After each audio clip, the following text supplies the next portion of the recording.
지방교회가 존 칼빈을 이단으로 정죄하는 이유, 이런 제목으로 말씀을 증거할 수가 있습니다.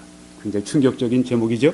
지방교회 사람들이 보면 깜짝 놀랄 겁니다. 놀랄 거 없어요. 당신들의 주장 속에 그런 뜻을 담아놨기 때문에 오늘 이 말씀을 들으면서 어디서 잘못됐는지, 어디서 그런 이단 주장을 하고 있는지를 당신들이 오늘 발견하기를 바랍니다. 다시 부제를 제가 말씀드립니다. 지방교회가 존 칼빈을 이단으로 정죄한 이유, 이게 부제가 될 수가 있습니다. 자, 본문 말씀은 이사야 9장 6절 말씀입니다.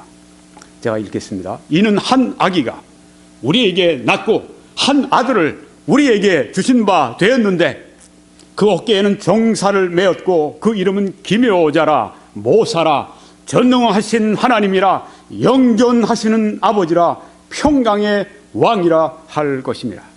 네, 이것이 이사야 9장 6절에 있는 메시아에 관한 말씀입니다. 이는 한 아기가, 이 아기는 누굽니까? 보통 아기가 아닙니다. 예수 그리스도를 말씀하고 있습니다. 한 아들을, 여기 아들은 누구입니까? 보통 아들이 아닙니다. 하나님의 아들 예수 그리스도를 말씀하고 있습니다. 오늘 여기에서 특별히 예수님의 칭호 가운데 하나, 영존하시는 아버지라고 하는 이 호칭을 가지고 오늘 말씀을 드리려고 합니다. 예수님을 영존하시는 아버지라 했다. 그러니까 예수님은 곧 아버지고 아버지는 곧 예수님이다. 이렇게 주장하는 사람들이 지방교회 양태론주의자들인 것입니다. 제가 이 사람들의 주장을 한번 보여드리겠습니다. 네, 이제 위트니스 리 그 지도자, 지금은 이제 죽은 사람이지만 아직도 살아있는 셈입니다. 영향력으로 볼 때 지방교회에서 이 사람의 교리라고 할까 하면 뭐 1.1획도 고치려고 하질 않으니까 이 사람이 한 말을 보겠습니다. 아들은 아버지라고 불리워진다. 조금 전에 읽은 말씀이 있죠. 네, 한 아기를 우리에게 주셨고 한 아들을 우리에게 주신 바 되었는데 영존하시는 아버지라, everlasting father, 영존하시는 아버지라. 그러니까 아들은 아버지라고 불리워진다. 조금 전에 읽은 말씀을 지금 나름대로 강의하는 겁니다. 따라서 그런 아버지임이 틀림없다, 이런 주장을 하는 것입니다. 성경에 그 아들을 가리켜서 영존하시는 아버지라고 부르지 않았느냐, 그러니까 아버지라고 불렀으면 아버지 아니냐, 이렇게 얘기하는 겁니다. 그는 아버지로 불리우지만, 여기 예수님은 그 아들은 아버지로, 여기 영존하시는 아버지니까 그 아버지로 불리우지만 참으로 아버지가 아니라고 말하는 사람들이 있다, 이렇게 얘기를 합니다. 네. 그러니까 아들을 아버지라, 아버지를 아들이라, 그 제1위격, 제2위격 이 두 분이 다 위격이 다른 게 아니라 동일한 분이라고 양태론을 주장하지 않는 사람들이 있다, 이 말이에요. 그러나 그가 아버지로, 예수님이 아버지로 불리울 수 있었다면 왜 아버지일 수가 없는가, 이렇게 말을 합니다. 그럴듯해요. 그렇죠? 아버지라고 불렀으면 아버지 아니냐, 아버지로 불릴 수 있는데 왜 아버지라고 할 수 없느냐, 이런 식으로 얘기하면서 아들은 아버지고 아버지는 아들입니다, 한 인격입니다, 이렇게 말하는 양태론, 전형적인 이단 양태론을 지금 여기서 가르치고 있다고 하는 것입니다. 이사야 9장 6절의 말씀. 네, 그래서 이 사람들이 퓨어 이렇게 얘기합니다. 네, 순전한 하나님의 말씀, 순수한 하나님의 말씀으로 우리는 아들과 아버지가 동일하다고 주장하는 것이다. 잘못됐어, 이렇게 얘기를 하는 것입니다. 잘못됐죠. 크게 잘못됐죠. 이단교리 얘기하고 있는 것이죠. 왜 그런지를 말씀을 드리려고 합니다. 여러분, 성경에 아들과 아버지를 구분하지 않고 아들은 아버지고, 예수님도 아버지 나야, 나는 아버지야 말씀하신 게 도무지 있습니까? 하나도 없잖아요. 하나도 없어요. 예수님이 우리에게 알려주시려고 했으면 이사야를 통해서 이렇게 다른 칭호와 함께 이렇게 슬쩍 집어넣어서 하실 필요가 뭐가 있어요? 그렇죠? 예수님이 살아계실 때 나는 아버지다, 아버지는 나다, 이렇게 왜 한마디 말씀 안 하셨어요? 전혀 never 전혀 하신 적이 없습니다. 왜? 아니시기 때문에. 아들과 아버지는 distinct, 구분되기 때문에. 이 사람들이, 지방교회 하는 사람들이 우리도 그 말 한다. 우리도 디스팅트하다고 얘기하다. 여기 글이 있지 않냐 이렇게 얘기를 하면 제가 다 보여드릴 거예요. 디스팅트하다고 한 말이 우리랑 말이 달라요. 같은 구별이라고 얘기해, 디스팅트라고 얘기해도 이 사람들 쓰는 용어하고 우리가 쓰는 의미가 완전히 다른 것입니다. 삼위일체, 정통 삼위일체를 전혀 주장하지 않으면서 정통 삼위일체라고 위장하고 거짓하고 속이고 사기치는 사람들이 이 사람들이에요. 지방교회 사람, 교리 사기치는 사람들. 오늘 제가 매우 이전에 없이 좀 강력하게 말을 하려고 합니다. 왜냐하면 오늘 제목도 그렇잖아요. 이 지방교회가 존 칼빈을, 개혁자 존 칼빈을, 장로교회 창시자 존 칼빈을 이단으로 정죄한 이유, 이런 제목이 여태까지 있었던 적이 있습니까? 없죠. 이런 제목을 붙일 땐 그만한 이유가 있는 겁니다. 지방교회는 잘 들어야 됩니다. 오늘 여기에 또 이런 말을 합니다. 위트니슬리가 아버지와 아들과 성령은 한 인격이다. one person. 이제 우리 좀 더 나은 번역은 한 위격이다, 이런 말이에요. 아버지와 아들과 성령이 삼위가 아니라 한 인격이라고 주장합니다. 이런 말 하면서 어떻게 동시에 삼위를 얘기를 해요? 물론 삼위도 우리가 말하는 거하고 다릅니다. 그러니까 그런 얘기를 할 수 있겠죠, 자기들이. 전혀 정통 삼위일체하고는 전혀 다른 길을 걸어가는 사람들이 우리가 정통이라고 그렇게 나서고 말이죠. 성경과 전혀 다른 길을 걸어가는 사람들이. 양태로는 이단입니다. 그루뎀 박사님에 의하면, 웨인 그루뎀 박사님에 의하면, 이분은 트리니티 미국의 유명한 보수주의 신학교에서 탑 클래스입니다. 거기에서 조직신학 교수로 수십 년 동안 봉직했던 분입니다. 지금도 피니스의 어떤 신학대학원에서 가르치고 계십니다. 아마 65세가 넘어 은퇴하셔서 이제 그쪽으로 가셔서 또 은퇴기에 또 일을 하시는 것 같은데요. 그분이 쓴 그 책이 굉장히 분량이 많아요. 한국도 보니까 번역이 더 됐더라고요. Systematic Theology라고, 조직신학이라고 하는 그 책인데, 안타깝게도 제가 저는 원서를 가지고 봅니다만은 그 원서와 한국의 번역한 것이 제대로 안 돼 있는 것들을 제가 봅니다. 예를 들면 구별된 위격, distinct person 얘기하는데 그걸 독립된 인격이라고 번역을 했더라고요. 번역자들 번역을 잘해야 됩니다. 신학 이 책을 번역하는 사람들은요, 신학 공부를 한 사람이 드려야 돼요. 신학을 아는 사람들이 번역을 해야지.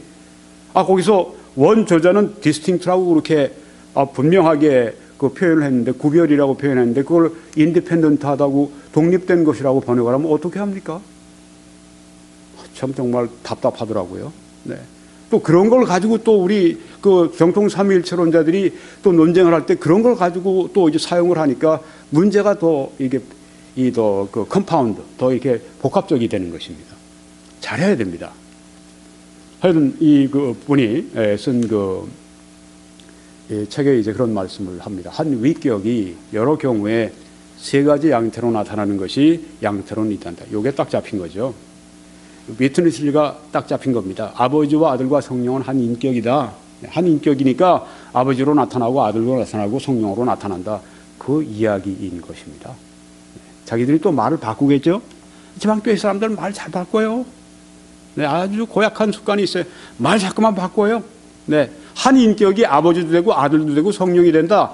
바로 양태론 이단을 말한 그대로 이 정의에 속하는 것입니다. 그 다음에 이제 지방교회 사는 말이, 위트니스리가 이런 말을 또 합니다. 아들은 아버지시고 여기 주는 예수 그리스도를 말합니다. 아들은 성령이시다. 그러니까 뭐 성부, 성자, 성령 다 뭐 같다는 얘기예요. 한 인격이라는 이야기입니다. 그러니까 일체를 여기 주장하는데 이거는 이단입니다.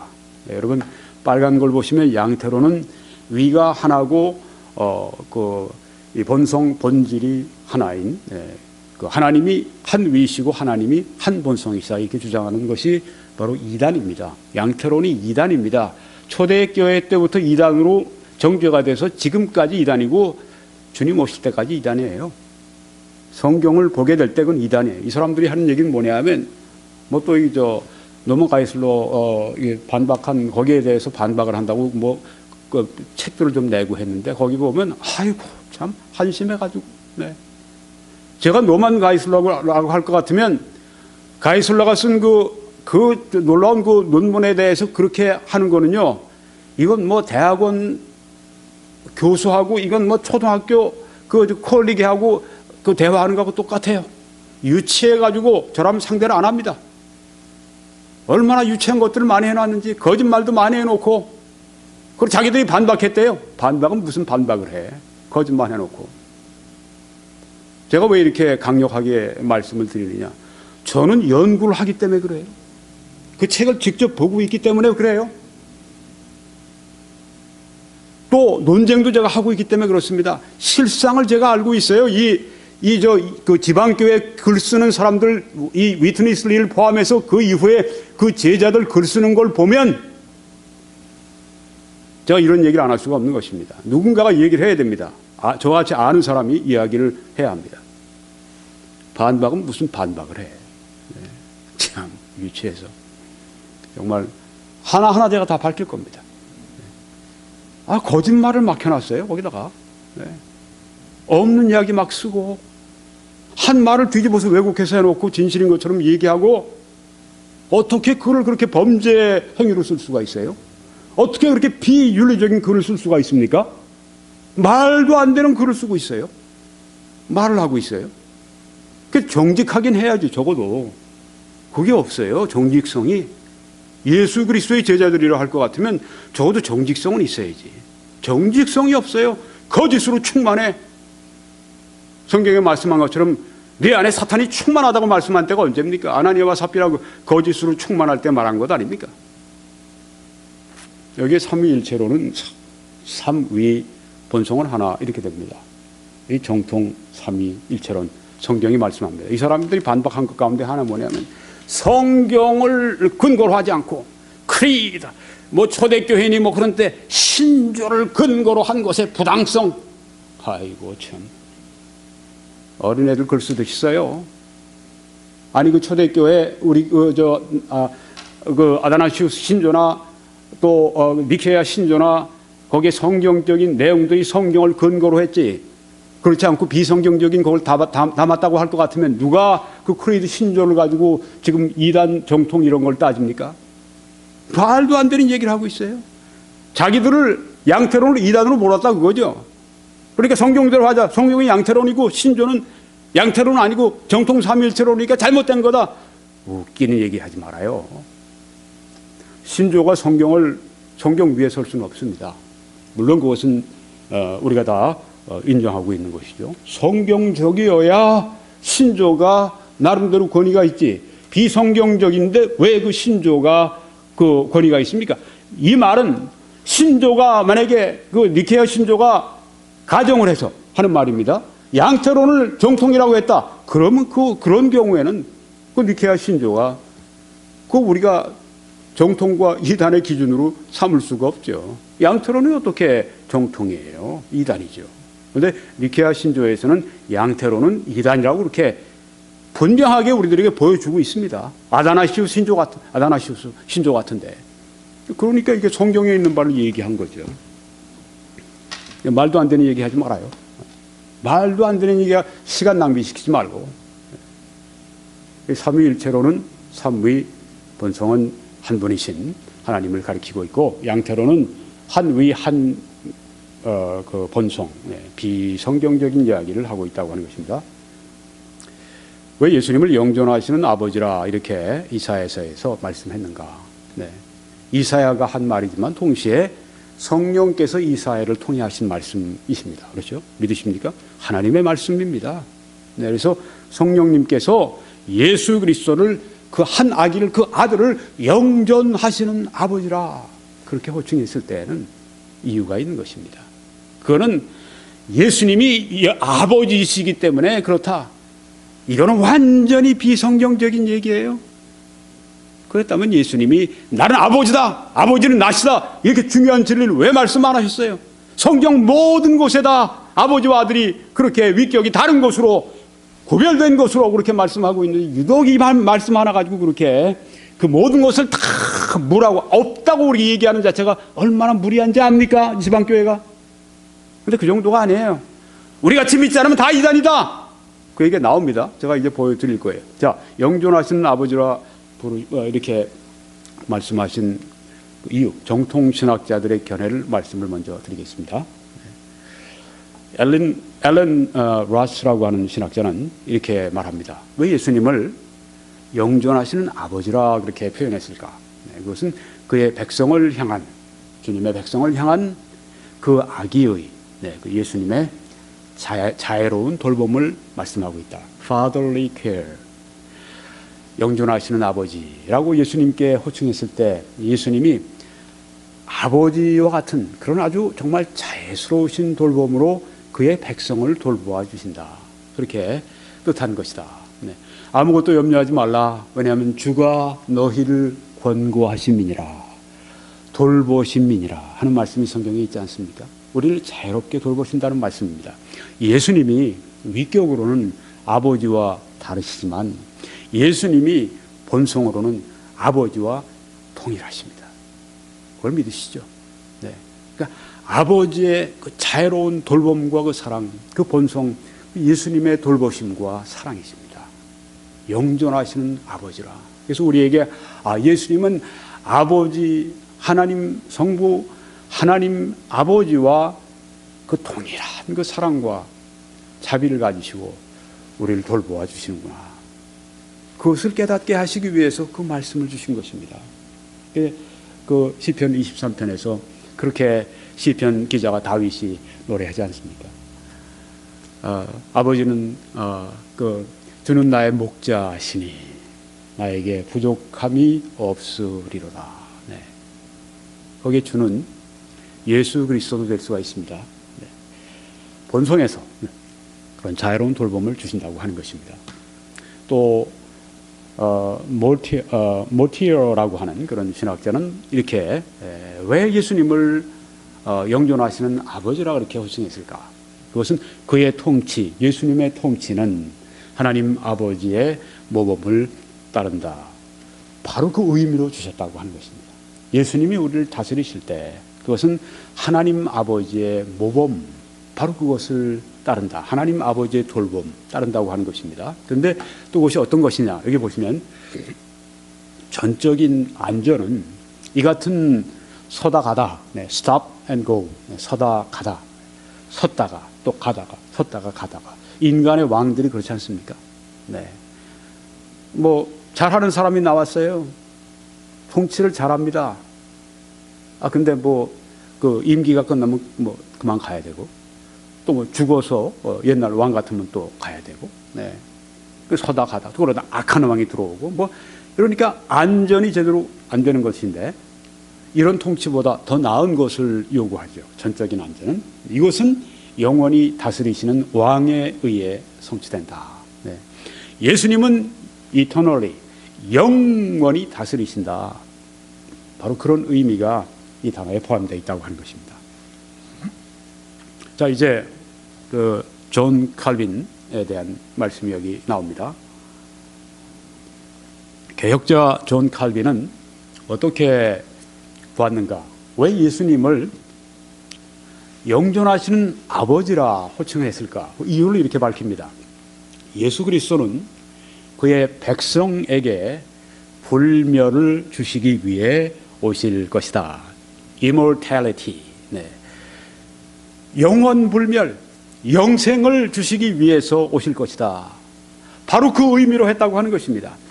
예수 그리스도가 영존하시는 아버지라고 하는 그렇게 칭호를 받은 이유는 예수님이 아버지고 아버지가 예수님이고 위격이 서로 해서 한 인격이 되고 이런 이단 주장 이게 아니라 예수님이 그의 백성에게 구원받은 백성에게 불멸을 영생을 immortality 불멸 영생을 불멸의 삶을 주시기 위해서 오실 것이다. 이런 의미로 예수님을 영존하시는 아버지라 호칭했다고 말씀하고요. 또 이어서 아버지라는 이름은 창조주를 뜻하는 것이다. 이렇게 표현을 했습니다.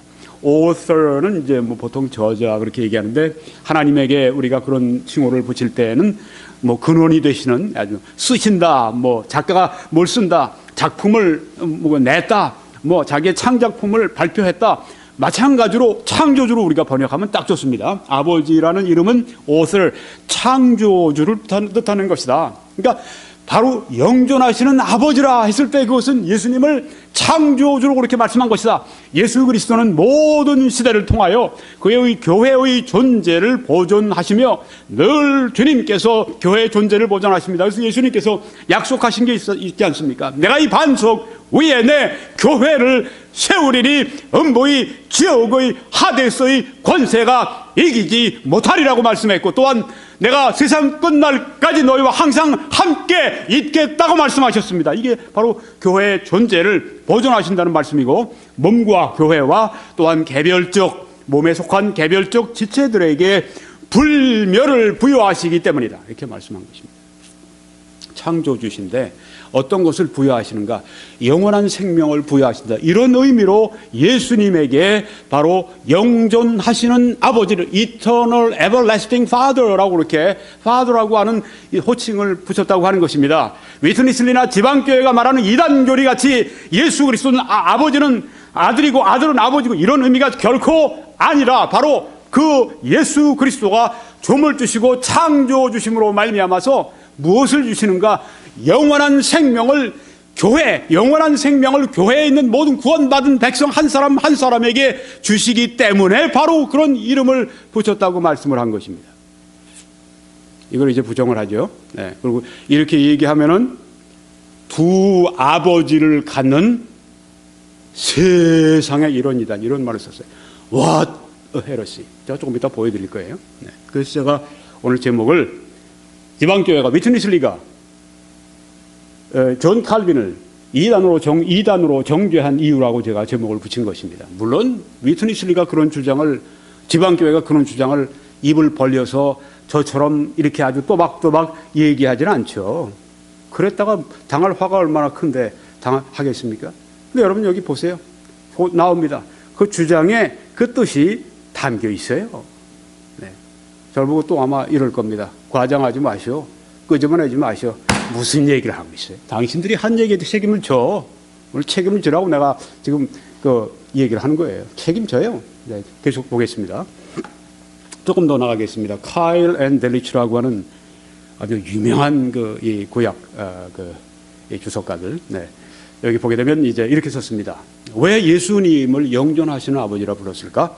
영존하시는 아버지라는 호칭은 그분이 영원을 소유하신 분이신 것뿐 아니라, 네, 여기 보십시오.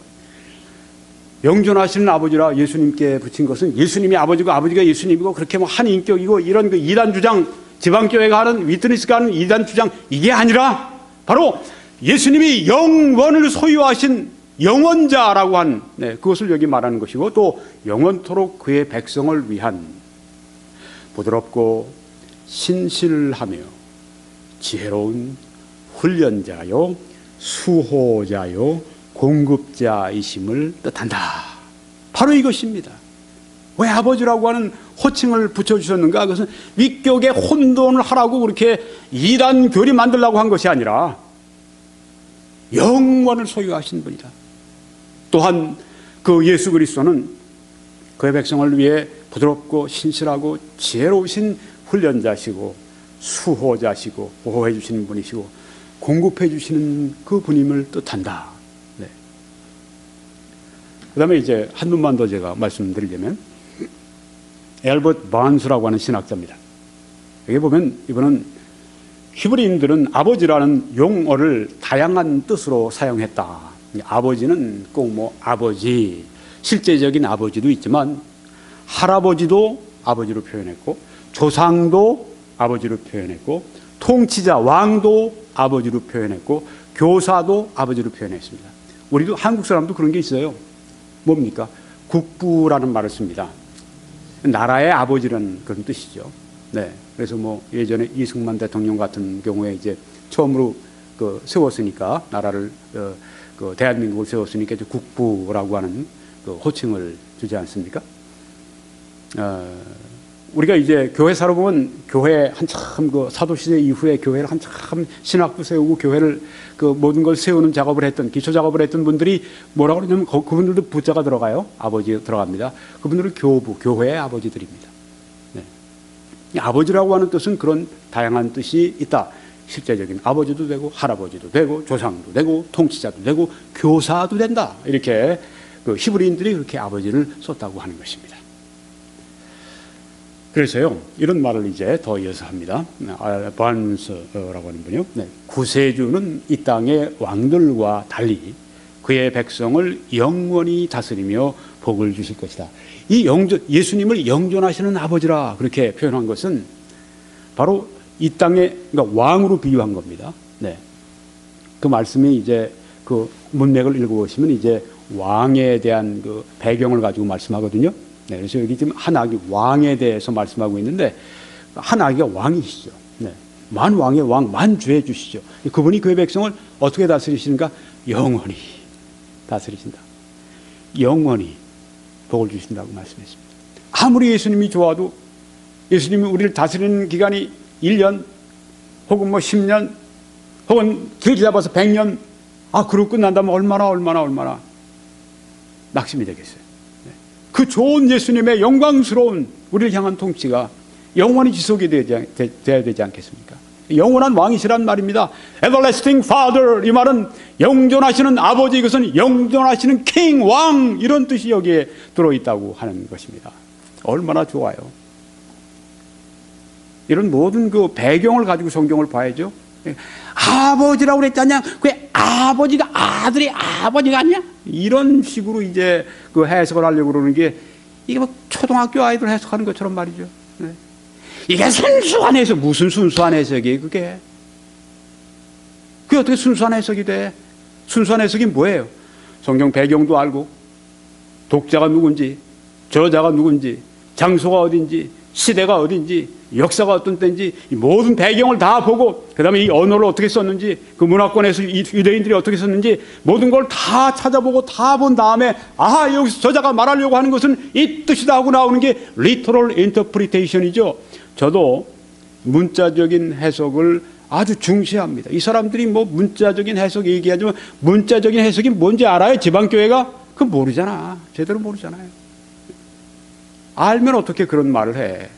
모르니까 그렇게 무식한 말을 함부로 하는 거죠. 근데 무식한 말도 함부로 하다 보면 이건 아주 그 흉악한 흉기처럼 변해버립니다. 네. 조금 이따 제가 왜 그런지를 좀 말씀을 드릴 거예요.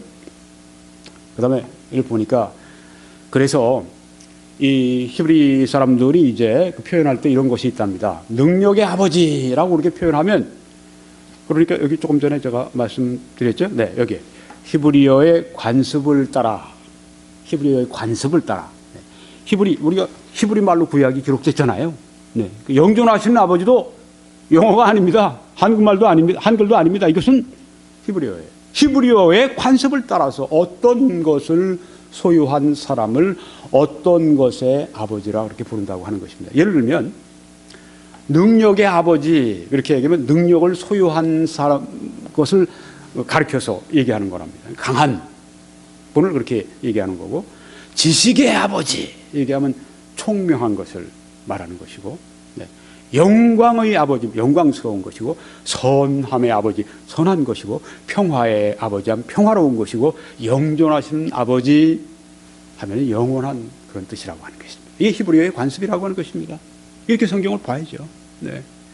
그러니까 예수 그리스도를 영존하시는 아버지 Everlasting Father라고 얘기했을 때 바로 그것은 영원한 분을 그렇게 표현한 것이다 하는 것입니다. 영원한 분. 예수님은 영원하신 분이다. 우리가 보면 이제 두 가지로 나오죠. 여태 가지도 봐도 예수님은 영원을 소유하신 영원성을 가지고 계신 본질상 영원하신 분이다. 또 하나는 예수님은 그 영원하심을 그의 백성들에게 부여하시는 불멸을 immortality라고 불멸이라고 하는 용어를 이제 존 칼빈이 쓰셨는데 불멸을 주의 백성들에게 주신다. 내가 너에게 영생을 주노니 영원히 멸망치 아니할 터이요 아무도 내 아버지 손에서 나 빼앗아갈 자가 없다고 말씀을 하셨을 때 그 영생이라고 하는 것은 완전히 보호가 된 완전히 이제는 우리 것이 된 영원한 소유를 말씀하고 있지 않습니까? 아무도 뺏어갈 수 없고 내가 너희에게 준다고 말씀했고 거둬가시지 않겠다고 말씀하셨습니다. 내가 쫓아내지 않는다고 말씀하셨습니다. 이것이 영생의 완전성입니다. 아버지라는 호칭은 계속 나갑니다. 바언스라고 하는 신학자입니다. 아버지라는 호칭은 아들과 아버지의 위격이 같다는 뜻이 아니다. 이건 제가 패러프레이즈라고 하는, 즉 제가 좀 이제 거기에서 말한 뜻을 이제 제가 이렇게 패러프레이즈를 한 것입니다. 직역을 한 것이 패러프레이즈, 이 뜻을 여기 얘기하고 있어요. 아버지라는 호칭은 아들과 아버지의 위격이 같다는 뜻이 아니다. 잘 썼죠. 성경에서 항상 아버지는 둘째 위격이 아닌 첫째 위격에 사용되기 때문이다. 아버지라고 하는 호칭은 항상 둘째 위격이신 예수님께 사용되는 것이 아니라 첫째 위이신 하나님께만 사용되는 것이기 때문에 여기에서 지금 예수님을 아버지라고 했을 때 그것은 제1위이신 그 위격이신 하나님 아버지 그걸 말하는 것이 아니다. 위격이 같다는 말이 아니다. 이런 말입니다. 그럼 뭐냐? 아버지라는 호칭은 시적인 아름다움으로 아들이 영원하신 분이라고 하는 것을 묘사하는 것이다. 영원하신 아버지라고 했을 때 그것은 아들이 영원하신 분이라고 하는 것을 묘사한 것이다. 성경 구절을 이제 보면은 아들이 영원하시다고 하는 것을 증언하는 구절들. 예수께서 가라사대 진실로 진실로 너희에게 이르노니 아브라함이 나기 전부터 내가 있느니라 하시니. 이거 참 예수님이 그때 아주 팔팔한 젊은 청장년 아니십니까? 이런 얘기를 아브라함 2000년 전의 사람이고 아브라함 있기 전에 내가 있었다고 그러니까 이 다음에 어떻게 됐을까요? 유대인들이 이 말을 듣고 그 다음에 돌을 들어서 예수님을 쳐서 죽이려고 하니까 예수님이 그냥 사라지셨어요. 그 자리를 피하셨습니다. 요 다음 59절에 이제 그런 내용이 나옵니다.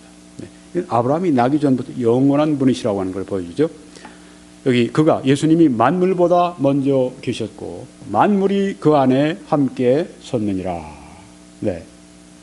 만물보다 먼저 계셨고 영원하신 분. 또 내가 볼 때 그의 발 앞에 엎드러져 죽은 자같이 되매 그가 오른손을 내게 얹고 이르시되 두려워하지 말라. 나는 처음이요 마지막이니 곧 살아있는 자라. 내가 전에 죽었었노라. 볼지어다 이제 세세토록 살아있어 사망과 음부의 열쇠를 가졌노니. 영원하신 분으로 여기 말씀하지 않습니까? 또 주여 태초에 주께서 땅에 기초를 두셨으며 하늘도 주의 손으로 지으신 바라. 그것들은 멸망할 것이나 오직 주는 영존할 것이요 everlasting 영원히 존재하실 것이요.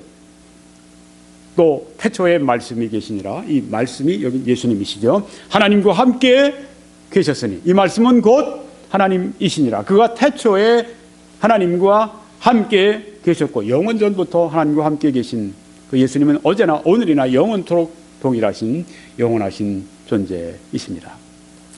그래서요 영존하시는 아버지라고 하는 것은 이렇게 두 가지로 아까 말씀드린 것처럼 첫째 예수님은 영원하신 분이시다. 그 뜻으로 여기에 쓰여졌다고 하는 것입니다. 또 두 번째는 예수님은 우리에게 영원한 삶을 주시는 분이시다. 우리 존 칼빈의 그 표현을 빌리면 immortality, 불멸을 우리들에게 주신다. 달리 얘기하면 영생이죠. 예수님은 영원하시고 또한 영원한 생명을 우리들에게 주신다. 영원한 생명이시니까 영원한 생명은 하나님의 영원한 생명으로 우리에게 영원한 생명을 주실 수 있다고 한다. 그래서 영존하시는 아버지라고 이렇게 표현을 했다고 하는 것입니다. 그런데요, 이 지방교회 하는 말을 한번 좀 다시 인용을 좀 하겠습니다.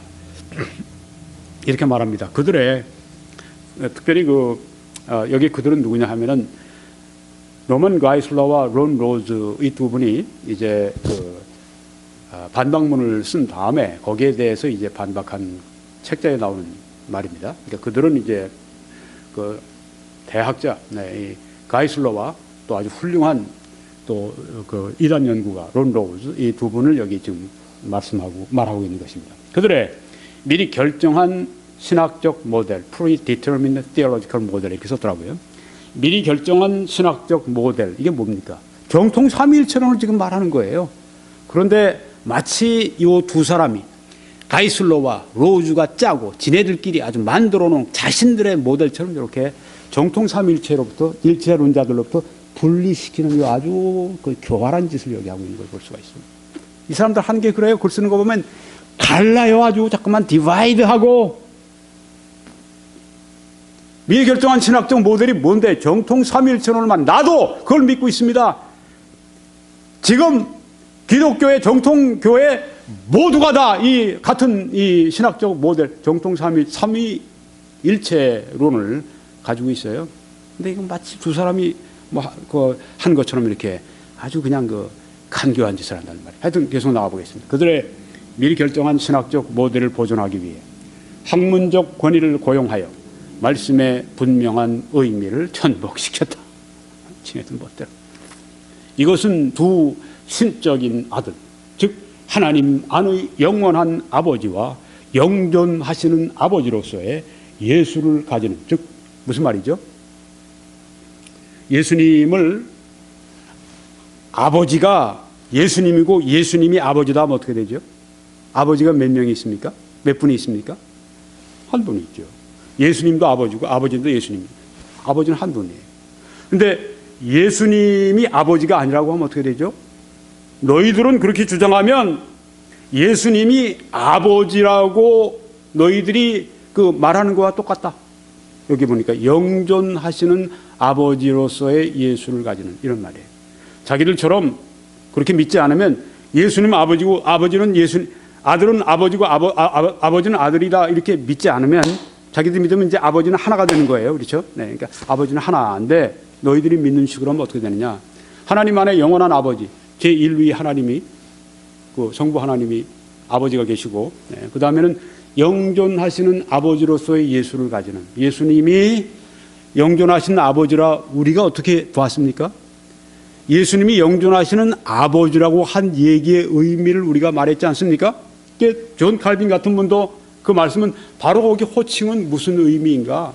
예수님이 아버지시라, 바로 그 얘기가 아니라 예수님이 아버지 예수님이 위격이 같다는 그 얘기를 한 것이 아니라 그 예수님은 우리들에게 불멸을 주시는, 영생을 주시는 분이시다. 그렇게 표현했는데 그걸 어떻게 바꿔놨냐면 영존하시는 아버지를 너희들이 가지고 있다고 주장하는 것이, 아버지가 둘이 되는 것이다.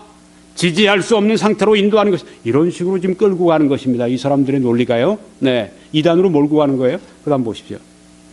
이것이 위트니스 리가 30년 전 쓴 책인 세상에 이런 이단이, 네, What a Heresy, 이런 제목으로 두 신적인 아버지들, 두 생명을 주는 성령, 그리고 세 하나님들, 삼신론에서 정확하게 지적한 오리다. 여기서 보세요.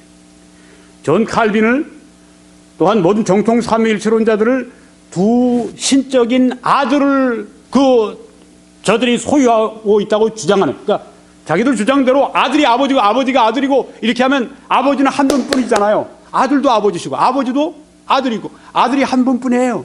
자기들이 말하는 대로 양태론 주장 한인격이라고 하면 한 아버지예요. 그런데 우리가 말하는 대로 예수님, 아버지, 아들, 성령님 이렇게 있는데 바로 여기서 아버지도 아버지시다. 여기 예수님 바로 아들이 어떻게 되느냐? 그를 너희들은 영존하신 아버지라 부르니까 그 아버지가 둘이다. 이렇게 완전히 속이고 간교하게 주장하는 것입니다. 이게 바로 이 사람들의 실체입니다. 지방교회 압니까? 당신들이 하는 주장이 뭔지 알아요? 존 칼빈을 포함해서 모든 정통 삼위일체론자들을 당신들처럼 믿지 않으면 두 신적인 아버지들을 가지고 있는 세상에 이런 이단이 What a heresy 이렇게 주장하는 겁니다. 정통 삼위일체론자들을 모두 삼신론자로 만들어 놓고 이단으로 만들어 놓고 우리가 이단이라고 얘기하면 그건 듣지 않으려고 그래요. 우리가 왜 이단이냐고 막 펄펄 뛰어요. 아주 고약하고 악한 이단입니다. 사악한 이단이에요. 연구하면 할수록 더 느껴집니다. 보십시오. 나는 이 사람들 쓴 거 봅시다. 나는 사람들이 이 구절을 어떻게 해석하든지 관심이 없다. 나는 오직 성경이 말한 바에 관심이 있다. 자기 보는 것만 관심이 있다는 얘기예요. 성경에 관심이 있다는 말이 아니라 제가 볼 때는 사람들이 이 구절을 어떻게 해석하는지, 존 칼빈이 어떻게 해석하는지 상관없다. 너희들은 다 두 아버지를 가지고 있는, 우리처럼 한 아버지가 아니라, 아버지는 아들이고 아들은 아버지고 한 아버지가 아니라, 너희들은 지금 하나님도 아버지라고 그러고 또한 예수님도 영존하시는 아버지라고 너희들이 그렇게 얘기하고, 그 한 아버지라고 하지 않고 너희들이 그렇게 얘기하면 그것은 예수님을 영존하시는 아버지라고 얘기하는 거니까 너희들은 두 아버지를 가지고 있는 거야. 그러니까 너희들은 이단이야, 이단. 와도 헤러시. 세상에 이런 이단이 어딨냐. 지금 이런 얘기를 하고 있는 것입니다, 이 사람들이. 왜 제가 이런 제목을 붙였는지 지방교회 여러분이 아시겠죠? 그 다음에 가이슬로와 로즈는 성경의 말씀들은 성경이 말하는 말을 의미할 수 없다는 전제로부터 출발합니다. 이게 또 거짓말이에요. 아주 강교한 짓입니다. 성경이 말하는 바를 의미할 수 없다. 이 사람들이 하는 얘기는 뭐냐면, 아들이 영존하시는 아버지라고 그랬으면 성경은 아들이 아버지라고 그랬다. 그러니까 아들이 아버지라고 그렇게 성경이 말하는 게 그게 의미라, 그것을 받아들이지 않으려고 그렇게 하고 있다. 전제하고. 이게 말이 되는 얘기입니까?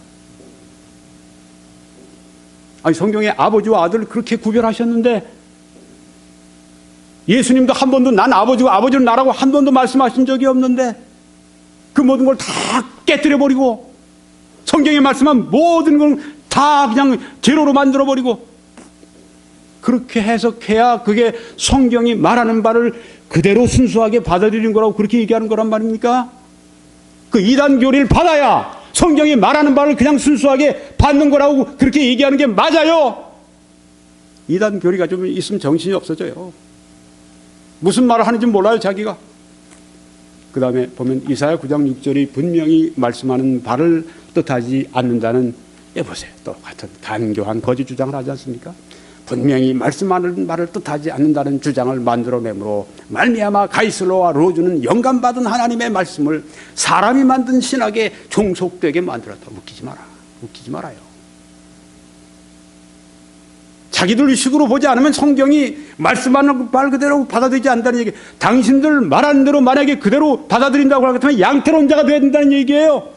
그 성경에 대해서 우리가 역행하고 성경을 우리가 부정한다고 하는 건 똑같은 얘기라. 이단되지 않으면 성경을 순순히 받아들이지 않는다고 하니 억지 주장, 이 이단의 주장, 이 사악한 이단 무리의 주장, 여기 나타난다는 겁니다. 지방교회가 존 칼빈이나 모든 정통 개신교인들을 다 두 하나님을, 두 아버지를 가지고 있는, 세상에 이런 이단이 what a heresy, 이런 시호를 하면서 지금 얘기를 하고 있는 겁니다. 자기들은 이단 소리 들으면 펄펄 뛰어. 우리가 어디 이단이냐고 막 그러고 말이죠. 그 약한 사람들 같으냐. 어떻게 성경을 믿는 그리스도인들이 그런 일을 함부로 해요. 만약에 이런 주장을 하면서요, 우리가 볼 때는 성경이 이렇다, 당신들이 이런 모순된다, 이런 얘기를 한다면 줘가지고 이걸 가지고 헤레시, 세상에 이런 이단이 어디 있느냐. 존 칼빈도 그런 주장을 하기 때문에 존 칼빈도 이단이다, 이 얘기를 하는 거예요. 우리가 언제 이단이라고 했냐? 김 목사 언제 이단이라고 했어? 책임질려? 당신들이 얘기하지 않았어요. 여기 두 하나님, 두 아버지를 만들고 있다. What a heresy, 세상에 이런 이단이. 그걸 또 아주 잘 쓴 것처럼 또 드러내미네요. 30년 전에 dismantle, 이런 모든 주장을 다 dismantle은 무슨 dismantle이에요? 이런 억지 이단 교리, 억지로 주입하면서 정통 삼일체론을 깨뜨리려고 하는 사탄의 전략이죠. 여러분 성경에 보십시오. 성경을 제대로 순수하게 보는 게 뭔지 사도행전 2장 38절에 보면 베드로가 이르되 너희가 회개하여 각각 예수 그리스도의 이름으로 세례 침례를 받고 죄 사함을 받으라. 그리하면 성령의 선물을 받으리니. 순수한 대로 이 사람들 하는 식으로 해봅시다. 그럼 이단 나와요. 어떻게? 회개해야 된다. 그 다음에는 세례나 침례를 받아야 된다. 그래야 죄 사함 받는다. 여러분 여기 보십시오. 어떻습니까? 이게 바로 Baptismal Regeneration 이단 교리입니다. 그렇게 되면요, 오직 믿음으로 말미암아 구원받고 오직 예수 그리스도의 보혈을 믿음으로 말미암아 죄사함 받는 것이 성경에 그냥 전편에 깔려 있지 않습니까? 창세기부터 요한계시록까지 예수 그리스도의 흘리신 보혈로 말미암아 사람들의 그 검은 죄가 예수님의 그 붉은 피로 다 덮이는, 사함 받는, 그것이 성경의 주제 아닙니까? 근데 이 사람들 지방교회 말하는 사람 문자 그대로 순수하게 자 한번 해보세요. 그럼 회개와 세례 침례까지 받아야 죄사함 받는 거예요. 이게 성경에 맞습니까? 천만에. Baptismal Regeneration. 이것 때문에 유명한 스펄전 목사님 목숨을 걸고 그 교리 논쟁을 벌였습니다. 아십니까? 여기서 세례 침례를 받는다고 하는 이 말씀, 이건 뭐 회개한 결과로 받는 걸 말하는 거죠. 죄사함 받은 결과로 회개와 침례를 세례와 침례를 받게 되는 것이죠. 그 다음에 이 말씀 야고보서 2장 24절 보면 이로보건대 사람이 행함으로 의롭다 하심을 받고 믿음으로만 아니니라. 자, 그럼 여기 문자 그대로 봅시다. 그러면 믿음으로만 의롭다함 받지 않네. 행함도 있어야 되네. 이거 어떻게 되죠? 오직 의인은 믿음으로 말미암아 살리라 하는 그 말씀과 완전히 배치되지 않습니까? 그러면은 갈라디아 사도 바울이 말한 거, 야고보 사도가 말한 거하고 서로 완전히 배치되는 겁니까? 서로 완전히 그 대적하고 있는 것입니까? 이렇게 봐야 되겠어요? 서로 싸우는 것입니까? 야고보와 바울이 나는 믿음으로, 나는 행함 플러스 믿음으로 이렇게 주장하는 것입니까? 아니죠. 여기 행함은 믿음의 표현을 말하는 것입니다. 여기 야고보는 믿음의 결과, 구원받은 결과, 이제는 믿음의 결과로 말미암아 행함이 나오는 거예요. 행함이 있어서 구원받는 게 아니라 구원받았기 때문에 행함이 나오는 거예요. 그래서 야고보서가 강조하는 건 구원받은 사람의 믿음으로 말미암아 의롭다 받은 사람들의 그 믿음의 행함을, 선행을 여기 말하고 있는 것입니다. 예수님의 보혈로 말미암아 사함 받았어요. 성령이 이제 그 안에 사세요. 그리함으로 말미암아 그들의 행함이 바뀝니다.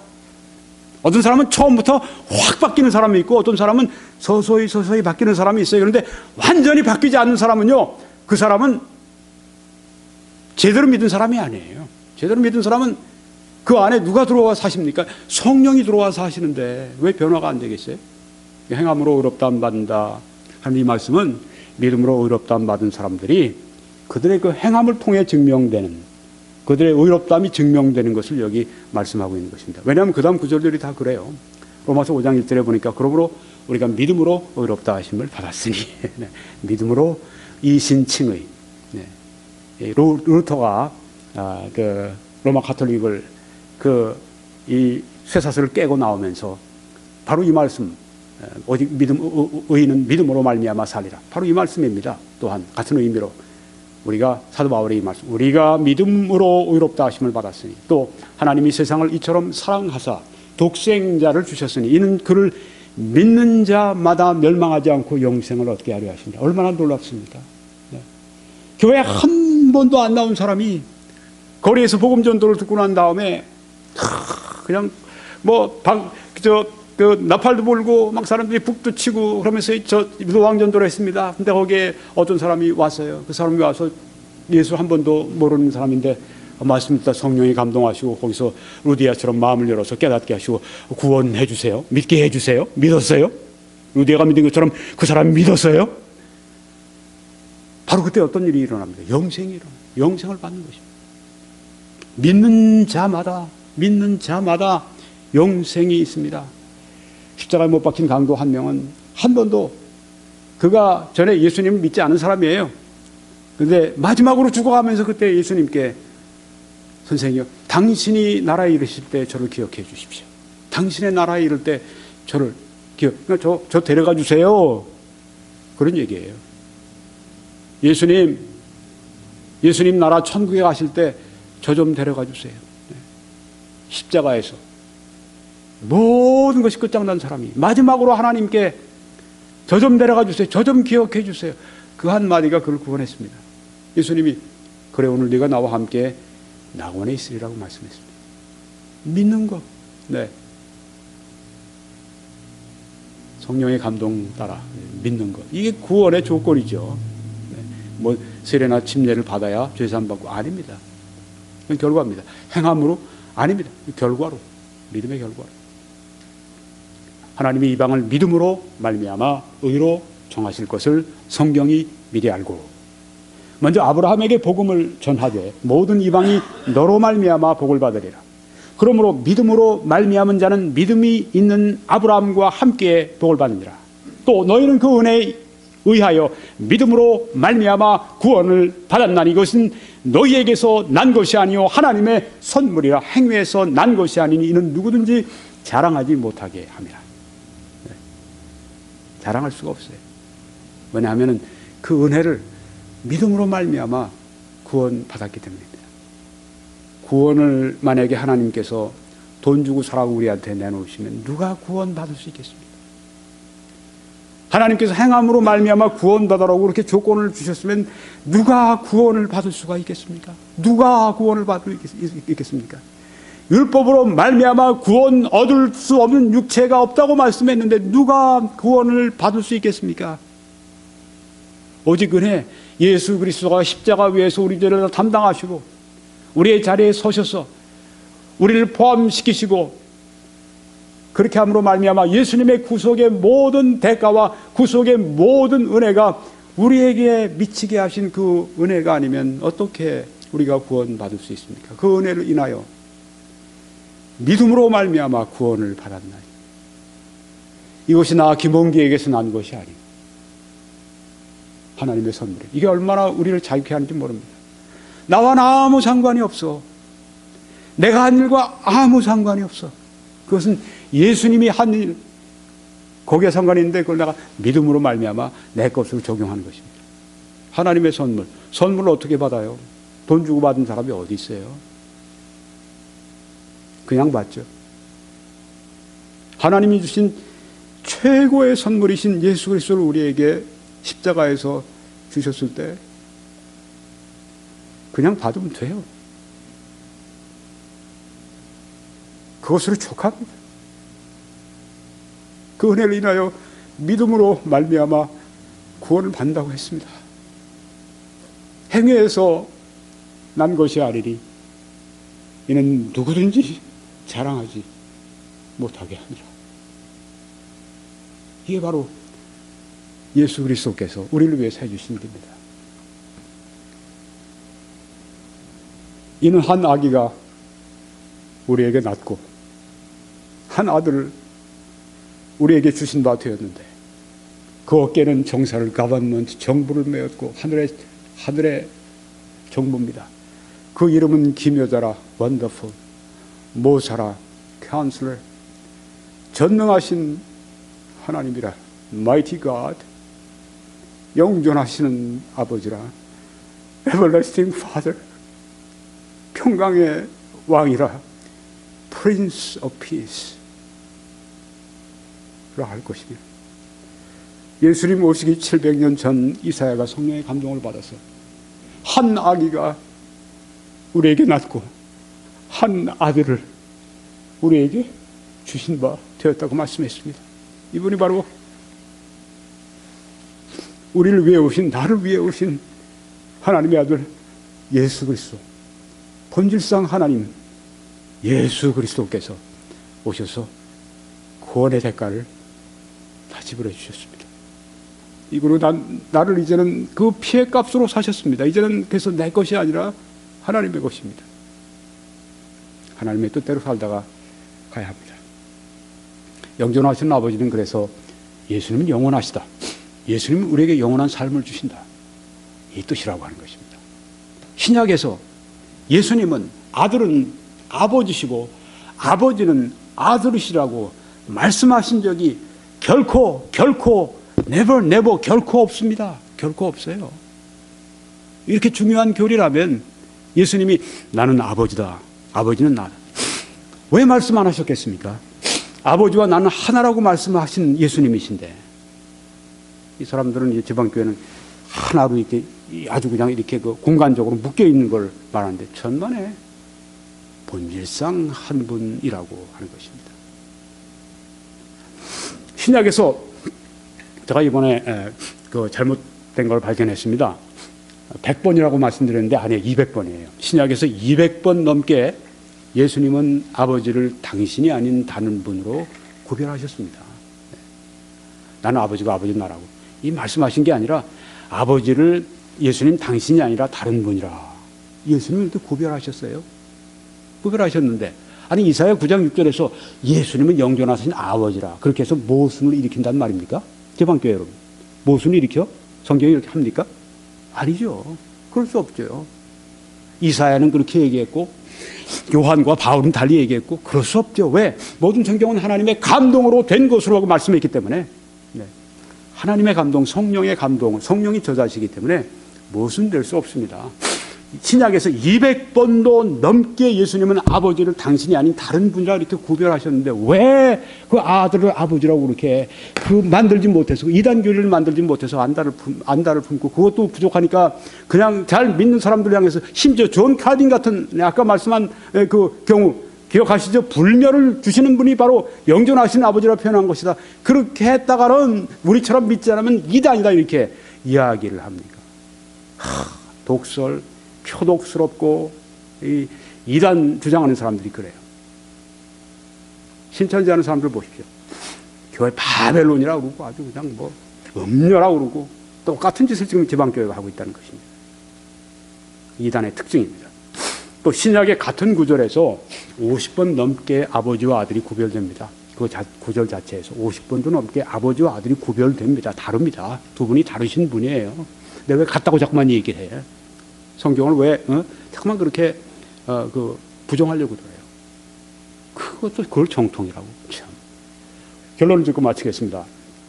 오늘 삼위일체 하나님의 신비를 밝힌다. 6번째, 예수님이 영존하시는 아버지라는 말의 뜻은 무엇인가? 부제, 지방교회가 존 칼빈을 이단으로 정죄한 이유, 이걸 말씀드렸습니다. 영존하시는 아버지는 왜 그런 호칭을 붙이셨는가? 예수님은 영원하시다. 또 예수님은 우리에게 영원한 삶을 주신다. 그분이 영원하시고 우리에게 영원한 삶을 주신다. 이런 의미로 영존하시는 아버지라고 하는 호칭이 거기 있는 것이지, 이것이 같이 어떤 위가 동격 같은 위고 이런 이단교리 그렇게 만들어내라고 이 말씀이 있었던 게 아닙니다. 정신 차리세요, 지방교회. 이렇게 해서 삼위일체 하나님의 신비를 밝힌다. 6번째 말씀을 마치겠습니다. 이제 저희 다른 메시지들을 시청하시기 위해서 www.21church.com으로 들어오셔서 시청하실 때 하나님의 크신 은총이 여러분들과 함께 하시기를 축원합니다.